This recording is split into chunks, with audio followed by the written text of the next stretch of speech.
It's In the Feed with Aimee+Shawn. 102.7 VGS. This year's iconic Rockefeller Center Christmas tree is a 11-ton Norway spruce. Wow. Recently chosen from a farm near Albany, New York. The tree going to be cut down November 6th and transported to New York City, adorned with 50,000 lights for the annual lighting ceremony on December 3rd. I think I'm officially becoming a tree hugger. Why do we do this again?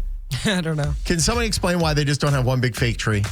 And just every year, just do the fake tree. Because 11-ton Norway spruce sounds like it's going to be a beautiful tree. And they're just going to chop it down, put it up there for the rich people, and then put it in a buzzsaw.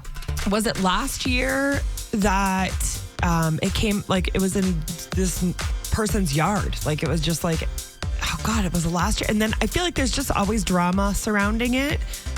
Remember there's like an owl in it or something? Yes. They had to bring it back to his friends. When was the last time you had a real tree in your house?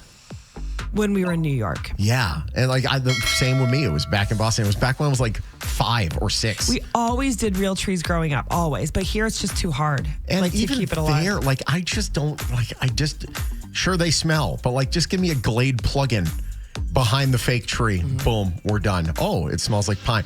I don't know. I just feel like it, there are, I will say, normal Christmas trees, they have Christmas tree farms. Right. They grow it explicitly for the trees, knock them down, plant new ones, come back in 10 years. Hey, we got a tree again. Mm-hmm. That's cool. This one, I don't know. I just feel like it's unnecessary. HBO Max recently adding a new movie category to their service called 6-7. It's inspired by the infamous brain rot meme. It includes The Sixth Sense, 7 Samurai, 7, and the 6th and 7th Harry Potter movies. That's hysterical. That's kind of cute. That's hysterical. By the way, my kids are in 3rd and 1st grade, and they are very convinced 6-7 is over. They are embarrassed by it now, as they should be. I'm glad we, the adults, have made that uncool. The highly anticipated Tesla Cybercab is set to debut without a steering wheel or pedals in early 2026. They've been talking about the Cyber. They were initially saying all these Model 3s and Model Ys out on the road, those would be the Cybercabs. And you, the owner, you'd be able to park your car, go to work, but then send your car out to go be a cab for this service and make you money while you work. Right. That's not what's happening. And I genuinely don't... I'm sorry. Without the brake pedal, bro, I don't know, man. I'm a nerd, but I have a limit, and I feel like this is not smart because things like this happen. Barrington Hills, Illinois, we go, where a Tesla owner recently crashed into the South Barrington, Illinois police car. He was asleep at the wheel. Is his car in autopilot mode when the crash occurred? Now, I want you to picture you are awake, and there is no way to steer out of the way of this car. Right. That's crazy. The driver was charged, received several violations. Officers were not injured. Calling it autopilot, too. How disingenuous. If you need to be awake, it's not an autopilot. Right. Just stop saying that. Airbnb using its anti-party technology to block Halloween party reservations in the U.S. and Canada.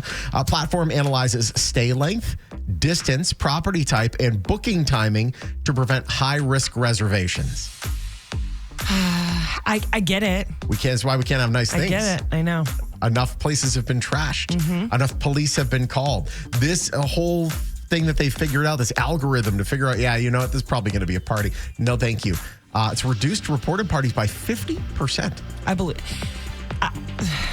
You feel bad, right? But then it's also that's the risk you take. But whatever, if they're stopping it in whatever way they can. Yeah, I'm here for it. A new study by the American Academy of Sleep Medicine, or going back to that last story, reveals that driving while drowsy is just as dangerous as driving while drunk. 41% of adults admit to driving while drowsy. I will say I've done it. I stopped doing it, though, because it legit is scary. You just nod off and you're you go straight for for 3 seconds you close your eyes and you're somehow your brain, you just convince yourself it's okay. Yeah, right. It's a straightaway. You're going to be fine. Yeah, no, it's not okay. So crazy. 15% of fatal crashes involve a drowsy driver. And a Delta Airlines flight attendant mistakenly activated the emergency slide before takeoff in Pittsburgh. Oh, God. This caused delays and passenger inconvenience. The incident resulted in passengers missing connecting flights to Salt Lake City. Oh, boy. Having to stay overnight in Pittsburgh. By the way, how much do you think repacking the slide costs? I know. $50,000 to $100,000, bro. What?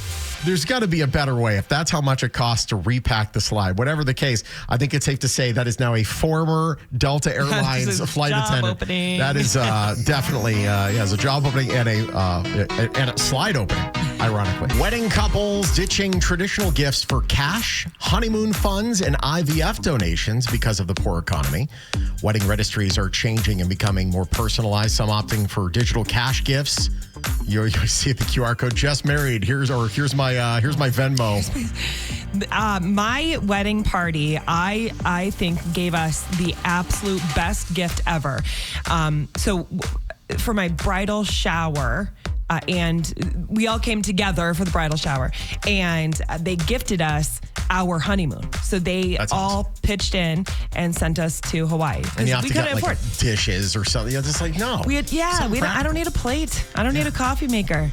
Yeah, so that was I think. And you didn't have this $50,000 gala either. No. You did it up. I want to say it was 10. That's really well done. This is the one thing with some of these weddings, though. Like, if it's a poor economy, if that's the issue that you're asking for the cash, maybe pare it down a bit. Mm-hmm. Like, I just think sometimes it's like, man, you're not the Princess of Wales. Like, just it can be a little quieter. It can. Yeah. I don't know. So, but I do like this though. Like, honestly, cash is king. Yeah. Or like an experience, like. Or if they want to go on a honeymoon, right? So give them the cash for the honeymoon. Give them cash for whatever the hell they want. Yeah. I think the rule, what's the rule for you? I say $100. Yeah, $100 a seat. Mm-hmm. Berta, her name is Quiniero, I believe is how you say her name.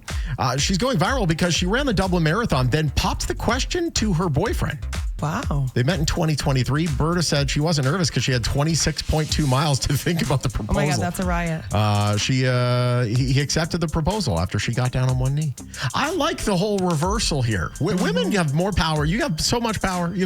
Truly. So, like, go in I like that. Go in the driver's seat. Yeah. You want it, go get it. Mm-hmm. Props to Berta.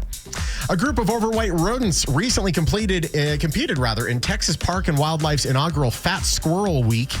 The competition aimed to crown the most obese squirrel across all the Texas state parks. Chunkosaurus Rex was proclaimed the winner after a bracket-style competition. That's so cute. The runners-up included Stanley the Texas Tank and Chunk Norris. I like Chunk Norris. That's so cute. That's very funny. We go to Wakanda, Illinois. A woman there recently broke into a home and cooked 3 tacos. Gail then left and was found intoxicated nearby. A homeowner discovered the house in disarray, food and clothing strewn about. She was charged with burglary. The only reason I read that is because I had an excuse to say this. Wakanda, Illinois. It turns out Wakanda does exist. Mm-hmm. Mineola, Florida, we go. Residents there split over a Halloween display featuring skeletons in suggestive positions. Oh. Some see it as harmless fun. Others find it offensive. I've seen a couple of these. So you get the skeleton, naughty skeleton bent over. Mm-hmm. It's a little... risque. A little risque, it's maybe we don't have the kids go down that way, and that's a way to ensure that you won't have anyone knock on your door. Yeah. The homeowners association supposedly cannot intervene. The display must be taken down after Halloween. The skeleton's owners say there's nothing wrong with their skeleton pole dancing. Some of these are like could be a fire pole. There's a place right next to me that their house is decked to the nines. And it's in one of those all rental home communities. Like, it is unbelievable how many decorations they have. And I'm just looking at it. I'm like, man, if you guys stop buying decorations, you might be able to buy that house. Like, it's like, honest to God, that's a lot of stuff. There's some. Have you seen? There's one decoration I saw. There's a house that has LED lights in all of the windows and smoke machines, and they can immediately with crackling speakers and everything make it look like the house is on fire. Wow. And it's freaking people out, and the fire department has to know now, but what happens if there's actually a fire? That's burning to the ground. No question. Finally, this is very, very sad. A British witch named Lilith Wildwood finds Halloween very upsetting because it mocks her tortured past.